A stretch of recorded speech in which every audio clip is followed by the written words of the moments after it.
এবার আমরা সাবঅর্ডিনেট ক্লজের যে তিনটি বিভাগ বা যে উপবিভাগ, অ্যাডজেক্টিভ ক্লজ, অ্যাডভার্বিয়াল ক্লজ আর হচ্ছে নাউন ক্লজ, এইগুলো নিয়ে একটু আলোচনা করব। দেখো, প্রথমে আসছে অ্যাডজেক্টিভ ক্লজ বা রিলেটিভ ক্লজ। এই ক্লজ নাউন বা প্রোনাউন সম্বন্ধে কিছু বলে বা বিশেষিত করে। দেখো, আমরা পার্টস অফ স্পিচে অ্যাডজেক্টিভ পড়েছি। অ্যাডজেক্টিভের কাজ ছিল নাউন বা প্রোনাউনকে বা নাউন বা প্রোনাউনের বৈশিষ্ট্য, গুণ, বৈশিষ্ট্য বিশেষিত করা।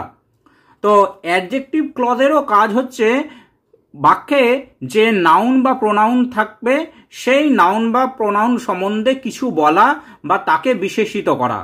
অর্থাৎ যে ক্লজ অ্যাডজেক্টিভের মতোই কাজ করে তাকেই আমরা বলবো অ্যাডজেক্টিভ ক্লজ। যেমন দেখো, I know the boy who is famous. আমি ওই ছেলেটাকে চিনি যে ছিল ফেমাস। তাহলে দেখো, who is famous, who is famous এখানে কার সাথে নির্দেশিত করছে বা কাকে বিশেষিত করছে? Boy. I know the boy, এই যে নাউনটা, বয় যে নাউনটা, সেই নাউনটাকে বিশেষিত করছে হু ইজ ফেমাস, যে কিনা বিখ্যাত। তাহলে হু ইজ ফেমাস এখানে কাজটা করছে কার মতো? কাজটা করছে অ্যাডজেক্টিভের মতো। সেই জন্য হু ইজ ফেমাস, এই যে ডিপেন্ডেন্ট ক্লজটা, এই ডিপেন্ডেন্ট ক্লজটাকে আমরা বলবো অ্যাডজেক্টিভ ক্লজ। দেখো, অ্যাডজেক্টিভ ক্লজটি এখানে বয়, যেটা হচ্ছে নাউন, তাকে বিশেষিত করছে। আই নো দ্য বয়, আমি ছেলেটাকে চিনি, এটা হচ্ছে main clause. Who is famous, যে হচ্ছে বিখ্যাত। তাহলে যে হচ্ছে বিখ্যাত, কে বিখ্যাত? ছেলেটা বিখ্যাত। তাহলে নাউনকে বিশেষিত করছে, সেই জন্য এটা হচ্ছে অ্যাডজেক্টিভ ক্লজ। দেখো, আরো একটা উদাহরণ, দুটো উদাহরণ দেখো। I went to A renown doctor, আমি একজন বিখ্যাত ডাক্তারের কাছে গিয়েছি। দেখো, এখানে রিনোন শব্দটা কি? রিনোন শব্দটা হচ্ছে অ্যাডজেক্টিভ আর ডক্টর হচ্ছে নাউন। তাহলে এই নাউনটাকে বিশেষিত করছে কোন শব্দটা? রিনোন। রিনোন অর্থাৎ বিখ্যাত। আমি একজন বিখ্যাত ডাক্তারের কাছে গিয়েছিলাম। তো রিনোন শব্দটা বা ওয়ার্ডটা হচ্ছে অ্যাডজেক্টিভ। এইবার এই শব্দটাকে আমি অন্যভাবে লিখছি। দেখো, I went to a doctor who is renown, আমি ডাক্তারের কাছে গিয়েছিলাম যিনি হলেন বিখ্যাত। তাহলে এখানে রিনোন ডক্টরটাকে আমরা একটু ভেঙে লিখলাম a doctor who is renown. তাহলে হু ইজ রিনোন, যিনি বিখ্যাত। তো কে বিখ্যাত? Doctor, noun. তাহলে হু ইজ রিনোন এখানে এই ডক্টর, এই নাউনটাকে বিশেষিত করছে, সেই জন্য হু ইজ রিনোন এটা হচ্ছে অ্যাডজেক্টিভ ক্লজ। তাহলে রিনোন ডক্টর, যেখানে রিনোনটা হচ্ছে অ্যাডজেক্টিভ, এটাকে আমরা যখন ভাঙছি এই ডক্টর হু ইজ রিনোন, তখন হু ইজ রিনোনের কাজটা কি হচ্ছে? এই অ্যাডজেক্টিভের মতোই হচ্ছে, যে নাউনকে বিশেষিত করছে। সেই জন্য এই ডিপেন্ডেন্ট ক্লজকে আমরা বলছি অ্যাডজেক্টিভ ক্লজ।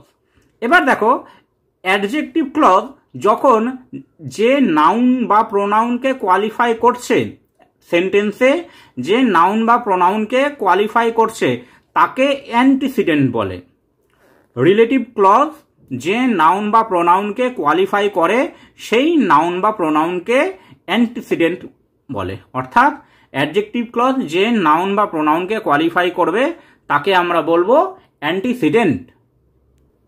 আমরা আরো একটা দুটো উদাহরণ একটু দেখে নিই। দেখো, দিস ইজ এ বুক, এটা হচ্ছে সেই বই। হুইচ আই বট ইয়েস্টারডে, যেটা আমি গতকাল কিনেছি।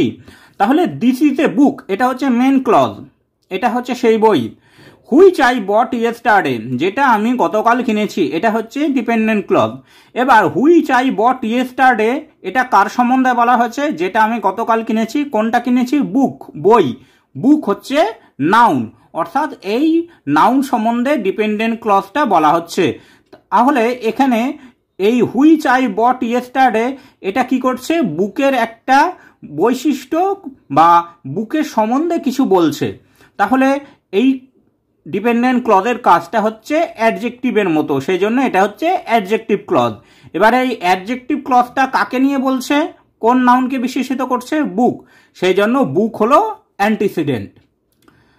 Mahesh Babu whose son is a doctor is a good man. Maheshbabu যার ছেলে কিনা ডাক্তার তিনি একজন ভালো মানুষ। তাহলে Maheshbabu is a good man, Maheshbabu একজন ভালো মানুষ, এটা হচ্ছে মেন ক্লজ, প্রধান clause. Whose son is a doctor, যার ছেলে হলো ডাক্তার, এটা হচ্ছে ডিপেন্ডেন্ট ক্লজ। তাহলে মহেশবাবু একজন ভালো মানুষ, এটা মেন ক্লজ, প্রধান ক্লজ। এর উপর নির্ভর করছে যিনি কিনা ডাক্তার। তো যিনি কিনা ডাক্তার এই কথাটা কার সম্বন্ধে বলা হচ্ছে? মহেশবাবু সম্বন্ধে।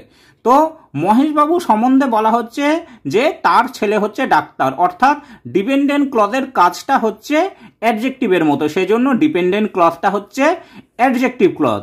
এবং এই অ্যাডজেক্টিভ ক্লজটা কাকে কোয়ালিফাই করছে? মহেশবাবুকে, সেজন্য মহেশবাবু হচ্ছে অ্যান্টিসিডেন্ট। সাধারণত who, which, that, where, whom, whose এই রিলেটিভ প্রোনাউন দিয়ে অ্যাডজেক্টিভ ক্লজ শুরু হয়। আমরা যখন অ্যাডজেক্টিভ ক্লজ যেগুলো দেখব সেইগুলো সাধারণত who, which, that, where, whom, whose এই রিলেটিভ প্রোনাউন দিয়ে সাধারণত শুরু হয়। আর এই জন্যই অ্যাডজেক্টিভ ক্লজকে রিলেটিভ ক্লজও বলা হয়ে থাকে। Thanks for watching this video. তোমরা ফেসবুক এবং ইমেলে কন্ট্যাক্ট করতে পারো।